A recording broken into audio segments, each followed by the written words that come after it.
Hey guys, Mark Striegel here. We have another great video from the vaults that I found on my hard drive. This is with Frankie Banali of Quiet Riot fame.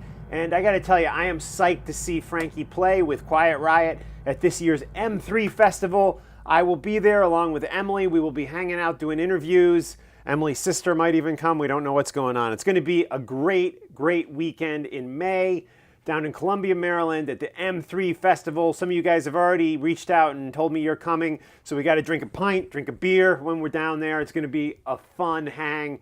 3 days of all your favorite hard rock and heavy metal from the 1980s revisited. Eric Baker does a great job with M3, the yearly festival. This one goes to 11. It's the 11th year of M3. So we'll see you down there. And in the meantime, to get psyched up for M3, here's a vintage, well, not even, 4 years old, almost exactly 4 years old, this interview, going back to 2015, that I conducted with Frankie Banali. Some of the questions are a little generic. That's because I was doing it for, for a company. I'm not going to say who it was for. And they cut this up and we put it together into like a small 2-minute package. But it's a big, long interview, and most of it's never even been heard or seen. So I wanted to bring it to you here in its entirety on youtube.com/talkingmetal. Thanks to all my Patreon supporters. You guys are the people who keep this going, and you get the first look at all these videos on the Patreon page. If you want to support me on Patreon, go Patreon. Just search Mark Striegel. Search Talking Metal. Striegel is S-T-R-I-G-L. Mark Striegel. Check it out. All right? Here is Frankie Banali and Mark Striegel back in 2015. Address me. And these are brief answers to start off with. You got it. What made you want to be a performer? Seeing the Beatles on Ed Sullivan, like most of the drummers from my generation, that's how it started for me. What does music mean to you?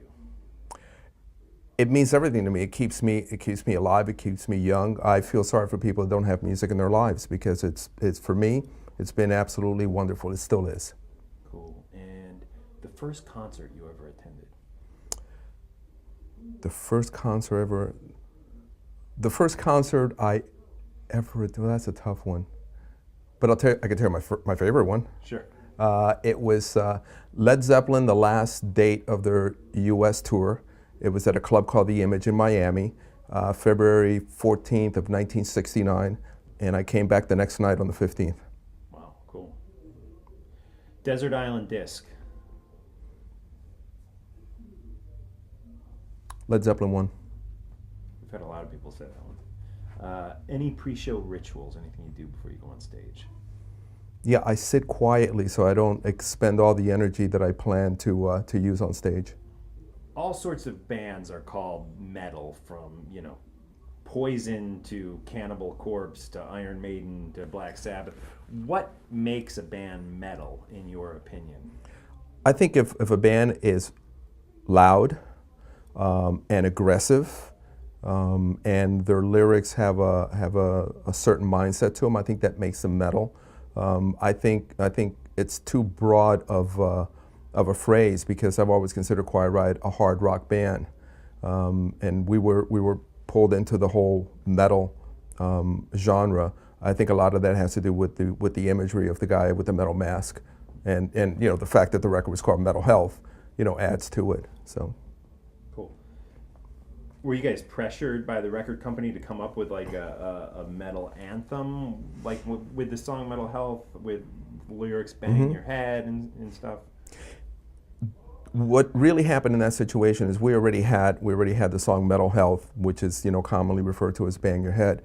We had that, so that wasn't an issue. What the label wanted is they wanted something that would be more accessible to a broader audience. So they had to be rock, but not quite as heavy as they perceived the song Metal Health was, which is why we did Come On Feel the Noise. Although it wasn't our idea to do it, but that was the reasoning behind it. But everything that Quiet Riot was at the time and still is today is crystallized in that one song, Metal Health, Bang Your Head. Very good. Can you talk about, and maybe hold this up, the new DVD, Quiet Riot documentary DVD? Well, the Quiet Riot movie, well, now you hear There's No Way Back. We're in the process right now of getting it together to be released. on DVD and Blu-ray and iTunes and Amazon downloads. Right now, director Regina Russell is working on putting together well over an hour's worth of bonus features. So it'll be things that are unseen by the public, and show some more insight into the band, and it'll be great. And it will look like this. And if you want any more information on the release of the Quiet Riot movie, go to quietriotmovie.com. Excellent. Cool. A couple more questions. How well did you know Randy Rhoads? Not as well as people would assume that I knew Randy. It was really funny because I was in a three-piece band called Monarch, and it was all originals, and we were playing the same circuit, the Starwood. We actually played with Quiet Riot a few times, and that band was a cross between like Led Zeppelin and Free, that kind of material. And at one point, Quiet Riot were thinking of getting rid of the drummer they had at the time. And so Rudy and I had already known each other, since 1972. So he wanted me to come down and audition, and I agreed reluctantly. I agreed because Rudy and I were friends, and because Quiet Riot were a great band. But to me, Quiet Riot was more of a pop band than what I was into. So I went down and played, and all sides agreed that maybe it's not going to work. But because of that, he was the one that told Kevin that he should get me in Kevin's new band after Randy left to go play with Ozzy. But when Randy went to audition for Ozzy afterwards, he called me up and he goes, "Hey Frankie." I said, "Randy?" He goes, "Yeah. You want to come and play with this guy Ozzy?" And I said, "Guy from Black Sabbath?" And he goes, "Yeah." I said, "Yeah, okay. I don't have a car." And he goes, "I'll pick you up." And we went down and we had some rehearsals, and it sounded great, and that was going to be the band. But ultimately, the label decided they were only going to spend money on one guy, and the guy was Randy. So, but we kept in touch. He actually called me. I was in Germany doing a record for Tony Carey, who had just left Ritchie Blackmore's Rainbow. And he called me up when he was in England doing the first Ozzy record. So we stayed in touch. Excellent. Cool. And when was the last time you heard from Carlos Cavazo? The last time was when we played M3, and I think that was 2012. But I don't hear from Carlos that much. I mean, he's one of the best guitar players I've ever worked with, and he's still a great guitarist. But we never had anything in common. All those years we were in the band together, we just never really had anything in common. Whereas with Rudy, I'd known Rudy 10 years before we recorded the Mental Health record, and we got together for the Sicilian Cuban coffee hang, at least once a month in LA. So he and I are very tight. Cool. Two more questions, then we'll get you back to your room. Mm-hmm. One of my favorite records, Condition Critical, and Yeah. just a little personal question. Any memories you can share about that record with the viewers? We wanted the title song Condition Critical to be the single, and we were vetoed by the label. The day we went in to record it, the night before, Kevin had gotten into an argument with the producer, which usually meant that he was not going to show up at the studio, which was the case. So when I came into the studio, and I would always come in like 2 hours earlier than everybody else, and I didn't think Kevin was going to come in, and I said to the engineer, the producer wasn't even there, and I said, "Listen, I want to cut the drum track for Condition Critical by myself. I know it inside and out," because I was one of the co-writers. And he says, "Okay." We recorded it, and the drum track you have on there was first take, nobody else in the room when I recorded the tracks.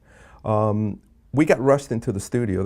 I think that was a great record, and when people say that it was a failure compared to Mental Health, because Mental Health at the time had sold 6 million copies, and Condition ended up selling 2 million. Anybody in this day and age that can sell 2 million hard rock records right now, more power to you.